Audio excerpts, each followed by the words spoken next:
안녕하세요, 김혜입니다. 저희는 입찰을 하게 되면 적은 금액이 아닌 이렇게 큰 금액 1억 8,500 저렴하다고 보면 안 되죠. 이것도 굉장히 큰 금액입니다. 1억이 넘는 어마어마한 돈을 쓰게 되는데 당연히 모든 서류를 다 보셔야 됩니다. 단순하게 이렇게 옥션만 보고 임차인 없고 권리상의 전부 소매상이네, 아무런 문제 없네, 입찰합시다 라고만 해도 되죠. 될까요 과연? 당연히 모든 서류를 다 보셔야 됩니다. 입찰할 때는. 자, 보다시피 이 물건 임차인 없고요.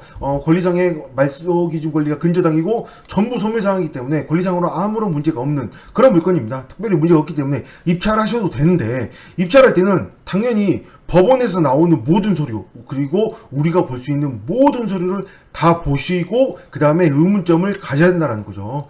특별히 문제가 없다고 하더라도 비싼 돈, 아주 1억이 넘는, 우리가 그냥 하다못해 마트 가서 어떤 물건을 하나 사더라도 자세히 보잖아요. 그런데 인터넷에서 어떤 물건 사더라도 비교를 해보는데, 비싼 물건을 sam에도 불구하고 그냥 너무 입찰을 그냥 대충 하면 절대 안 된다는 거죠. 그렇죠? 모든 서류는 다 보셔야 됩니다. 자, 가장 중요한 서류는 매각 물건 명세서를 보도록 하겠습니다. 자, 매각 물건 명세서 볼 게 없습니다. 특별히 그냥 조사된 임차 내역이 없음. 그래서 최선의 설정일자 근저당이 나오고요, 배당 요구 종기를 나오고요. 임차 내역이 없잖아요. 그렇기 때문에 아무런 문제가 없다고 없다고 볼 수가 있죠. 그 다음 보도록 하겠습니다. 자, 그런데 전입 세대 연립 내역을 봤더니 전입자 박씨가 있습니다. 2009년도에 전입을 했고요. 최초 전입자도 박씨입니다. 자, 매각 물건 명세서, 전입 세대 연립 내역을 좀 잘 보셔야 되는데, 자, 보다시피 여기에 글씨가 보이죠. 세대주라고 나와 있습니다. 여기에 어떤 단어가 없어요. 세대원이라는 단어는 존재하지 않습니다. 그렇기 때문에 어떤 주민등록상에 내가 등본상에 내가 세대주가 있고, 그 다음에 어떤 세대원 1, 세대원 1, 세대원 2가 있다고 하더라도 여기에 전입세대 연락이 표시되어 있는 한 명은 이 세대주 한 명만 표시가 되고, 나머지 세대원들이 여러 명 있다고 하더라도 표시가 되지 않는 거죠, 이곳에는. 그렇기 때문에 그 중에서 가장, 이 모든 전입자 중에 가장 빠른 최초 전입자를 이곳에 표시하는 이런 방식을 취하고 있습니다. 왜 이렇게 할까 싶기도 한데, 어쨌든 전입세대 연락 내역을 보면 이런 식으로 표시를 하고 있습니다. 자, 박씨 전입되어 있습니다. 2009년도에 2월 25일. 그런데 이 물건을 자세히 보시면 소유자는 문씨입니다. 그리고 채무자도 문씨인 거죠.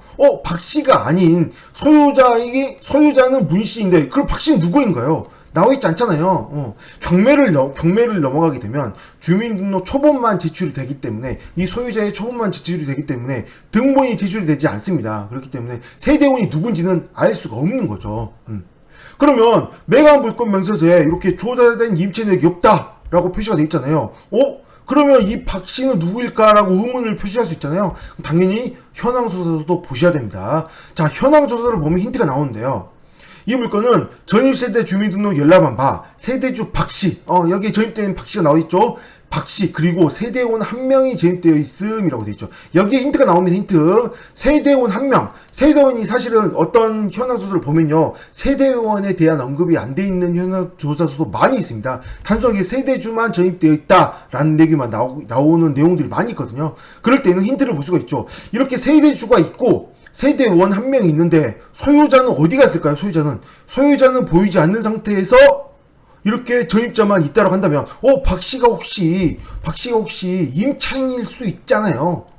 이 세대원이 누구일까요? 소유자가 세대원일 수도 있지만 이 박씨와 다른 세대원일 수도 있잖아요. 이런 생각을 해볼 수 있습니다.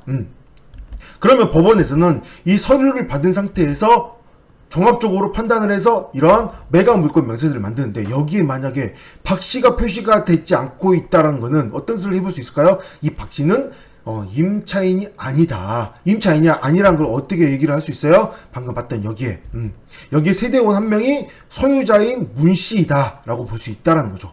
그러면 박씨가 만약에 다른 사람이고, 여기에 만약에 세대원도 다른 사람인데 여기 표시가 되지 않았으면 어떤 문제가 생기는 거 아니냐라고 생각할 수도 있잖아요. 그럴 수 있죠. 세입자로 문제가 생길 수 있으니까. 그런데 이런 생각 해봐야 됩니다. 결국은 법원도 공무원이라는 걸, 공무원이다 보니 문제가 될 사항들을 미리미리 다 표시를 다 여기다 합니다. 여기 지금 이렇게 조사된 임차 내역이 없음이라고 표시되기도 하지만 여기에 이렇게 표시가 되기도 하죠. 박씨 해놓고는 비고란에다가 박씨는 누구누구다라고 써지는 경우도 종종 볼 수가 있는 거죠. 그것처럼 이렇게 임차 내역이 없음이라고 써 있다는 것은 당연히 임차인으로 보지 않고 이거 여기에 써져 있는 이 부분이 소유자라고 볼 수 있다라는 거죠.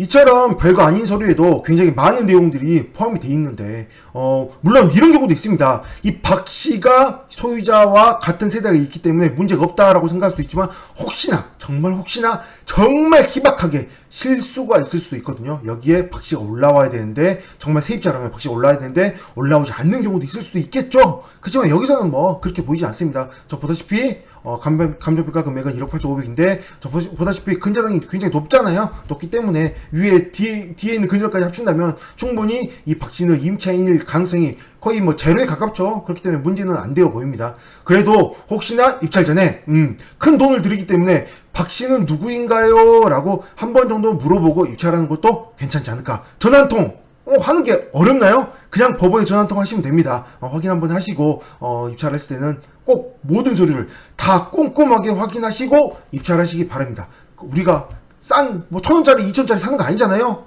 큰 돈을 들이기 때문에 보증금 1,295만 원이나 드는 큰 돈을 입찰하기 때문에 항상 모든 서류를 꼼꼼히 다 보시면서 권리 분석을 하셔야 되겠죠. 전입자가 있는데 매각 물권 명세서에 표시가 없다면 이 사람은 소유자일 가능성이 굉장히 99.9%로 높지만 그래도 혹시나 한번 확인 정도 하는 센스는 발휘하는 게 좋겠죠. 여기까지 하겠습니다. 감사합니다.